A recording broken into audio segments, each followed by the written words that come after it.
નમસ્તે વિદ્યાર્થી મિત્રો. તો મને આશા છે કે તમારી સીઈટીની તૈયારી સારી ચાલી રહી છે. આજે એ સીઈટીની તૈયારીમાં થોડોક એક ગુણનો ઉમેરો કરવા માટેનો આ વિડીયો લઈને આપણી સમક્ષ આવ્યા છીએ. આજનો આપણો ટોપિક છે આગળ પાછળ અથવા ડાબે જમણે ક્રમ કુલ બાળકો. તો ભાઈ હરોળવાળા અથવા લાઇનવાળા જે પ્રશ્નો છે એ પૂછાય છે. પાછળના જે સીઈટીના પ્રશ્નપત્રો લેવાયા છે એમાં એવા પ્રશ્ન આવી ચૂક્યા છે. હવે એ પ્રશ્નમાં આપણા ગુણ કપાઈ ન જાય અથવા આપણે એ પ્રશ્ન જોઈને હેપતાય ન જઈએ અથવા આપણને ખબર જ ન પડે એવું ન બને એ માટે આ વિડીયો લઈને આવ્યો છું. તો શરૂ કરીએ. જો આ પ્રશ્ન સીઈટીની પરીક્ષામાં પૂછાઈ ગયેલો છે.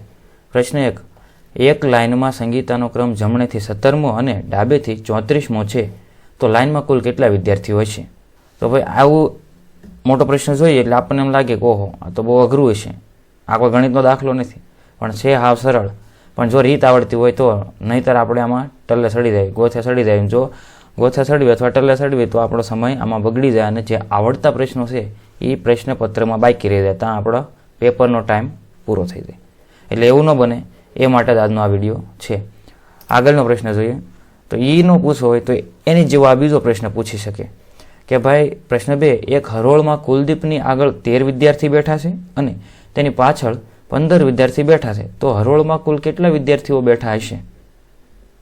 આમ એમ લાગે કે આ તો બધું મગજને સકડીએ સડાવે એવું કામકાજ છે, પરંતુ ઓલાથી અઘરો પ્રશ્ન આ છે. પણ જો રીત આવડી ગઈ, આ બેની સરળ રીત આવડી ગઈ તો ક્યારેય તમને આવા પ્રશ્નના જવાબ લાવવામાં વાર લાગશે નહીં. અને એ રીત લઈને તાજા આ વિડીયોમાં આપણે આવ્યા છીએ. જો એ આવડી ગયું તો તમે ડાયરેક્ટ જોઈને કહી શકો કે આનો જવાબ આ જ આવે. તો જોઈએ, જ્યારે પ્રશ્નમાં હરોળના આગળ પાછળ અથવા ડાબે જમણેથી ક્રમ આપીને કુલ સંખ્યા પૂછવામાં આવે ત્યારે શું કરવાનું? તો જોઈએ આગળ. ઉદાહરણ તરીકે એક લાઇનમાં નકશનો ક્રમ જમણેથી 15મો અને ડાબેથી 16મો છે તો લાઇનમાં કુલ કેટલા વિદ્યાર્થી હોય છે? તો આવો પ્રશ્ન હોય તો શું કરવાનું? તો જોઈ લો, આવા પ્રશ્નોનો જવાબ માત્ર થોડી સેકન્ડોમાં જ લાવી શકાય જો આ રીતની ખબર હોય તો. હવે રીત કઈ છે? તો રીત જોઈએ. તો જો અહીંયા લખ્યું છે આ છે IMP રીત, એટલે કે ઇમ્પોર્ટન્ટ, મોસ્ટ ઇમ્પોર્ટન્ટ. જો આવા પ્રશ્નમાં થી અક્ષર લાગેલો હોય તો બંને સંખ્યાઓનો સરવાળો કરીને તેમાંથી એક બાદ કરી દેવો તો જવાબ આપણો તૈયાર.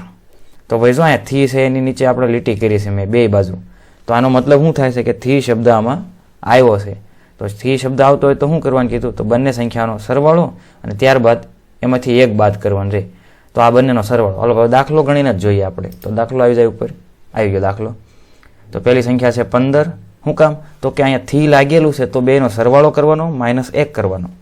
તો અહીંયા 15, એની પાછળ ડાબીથી સંખ્યા શું છે? તો કે 16. તો આ બેને ઊભા લખીને એનો સરવાળો કરવાનો. 5 અને 6 11, 11નો એકડો વધી પડી 1, 1 2 અને 3 તો 31. આ 31 આવી ગયા. હવે એક સ્ટેપ પૂરું થયું, બંનેનો સરવાળો થઈ ગયો. પછી તેમાંથી એક બાદ કરીએ. તો હવે જોઈએ આગળ. પછી 31 - 1 બરાબર 30. તો આપણો જવાબ શું બને? 30. જ્યારે પ્રશ્નમાં થી અક્ષર વપરાયેલો હોય ત્યારે બંનેનો સરવાળો -1, બંનેનો સરવાળો -1. થી હોય તો બંનેનો સરવાળો -1. એકવાર મગજમાં બેસી ગયું તો ક્યારે નહીં ભૂલાય. આવી જ રીતે બીજી રીત જોઈએ. જ્યારે પ્રશ્નમાં હરોળના આગળ પાછળ ડાબે જમણની સંખ્યા આપીને કુલ સંખ્યા પૂછવામાં આવે છે ત્યારે શું કરવું? તો જોઈએ.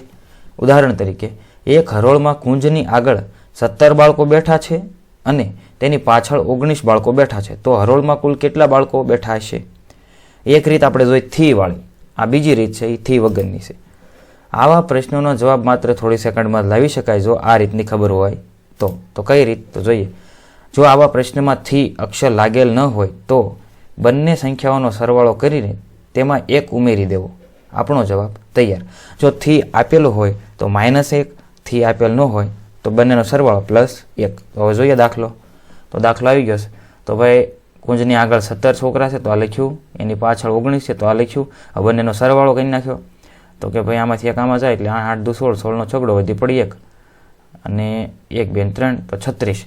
તો ભાઈ 36 છોકરા છે રેડી, એને આગળ અને પાછળ કુલ થઈને. પણ હજી કુંજની ગણતરી આપણે કરી નથી. એ ગણતરી આમાં આવે એ માટે જ આ પ્રશ્નમાં આપણે +1 કરવો પડે. એટલે ત્યાં લખ્યું છે કે તેમાં 1 ઉમેરી દેવો. તો જોઈએ આગળનો દાખલો. પછી 36 + 1 બરાબર 37. તો આપણો જવાબ શું બન્યો? 37. કારણ કે આમાં થી નથી એટલે +1 કરવાનો. જો થી આપેલું હોય તો -1 કરવાનું. જોઈએ આગળ પ્રશ્ન. એક લાઇનમાં સંગીતાનો ક્રમ જમણેથી 17મો અને ડાબેથી 34મો છે, તો લાઇનમાં કુલ કેટલા વિદ્યાર્થીઓ હશે? તો હવે તમને ખબર પડી જ ગઈ છે. જો પ્રશ્નમાંથી આવ્યો હોય તો આપણે -1 કરવાનું. પણ કઈ રીતના? પહેલાં બંનેનો સરવાળો, પછી -1. તો ભાઈ જમણેથી 17મો અને ડાબેથી 34, તો 17 ને 34નો સરવાળો એટલે કે 34 + 17 = 51, અને થી આપેલું છે એટલે -1 કરવાનું, એટલે 51માંથી 1 જાય તો 50. આપણો જવાબ બનશે 50. તો તમે જોઈ શકો છો.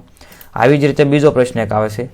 એક હરોળમાં કુલદીપની આગળ 13 વિદ્યાર્થી એટલે કે બાળકો બેઠા છે અને તેની પાછળ 15 વિદ્યાર્થી એટલે કે બાળકો બેઠા છે, તો હરોળમાં કુલ કેટલા વિદ્યાર્થીઓ બેઠા હશે? તો ભાઈ અહીંયા વિદ્યાર્થીમાં લાગેલો થવા આપણે નહીં જોવાનું પાછું. હા, એ માટે અહીંયા પાછળ બાળકો લખેલું છે મેં. તો અહીંયા આપણે એ યાદ રાખવાનું છે કે આમાં થીનો ઉપયોગ થયો નથી, કે ભાઈ આગળ લાઇનમાં આગળથી 35મો પાછળથી 34મો એવું કાંઈ કર્યું નથી. અહીંયા એમ કીધું છે કુલદીપની આગળ 13 વિદ્યાર્થી એટલે કે છોકરા બેઠા છે અને એની પાછળ 15 બેઠા છે. તો શું કરવાનું? તો બંનેનો સરવાળો +1 કરવાનું, કારણ કે કુલદીપને આમાં ગણવું પડશે. એટલે કે 15માં 13 નાખવી તો 28 + 1 તો 29. તો આપણો જવાબ બને 29. ફરીવાર નિયમ જોઈ લેવી. બસ આટલું જ યાદ રાખવાનું છે કે થી હોય તો ટોટલ પછી 1 બાદ કરી નાખવાનું, અને થી ન હોય તો ટોટલ પછી 1 ઉમેરી દેવાનું. હાવ સરળ છે, કોઈ અઘરું છે નહીં. વિડીયોને 2-3 વાર જોજો. આવા 1-2 પ્રશ્ન બીજા સોલ્વ કરશો એટલે આરામથી આવડી જશે. જોઈએ આગળ શું છે. ઓકે, આગળ હવે આ વિડીયો અહીંયા પૂરો થાય છે. મને આશા છે કે તમને આજના વિડીયોમાં ઘણું ખરું સમજાઈ ગયું હશે. તો બસ મળીએ નવા વિડીયોમાં. ત્યાં સુધી ભણતા રહો, ગણતા રહો, આગળ વધતા રહો. ધન્યવાદ.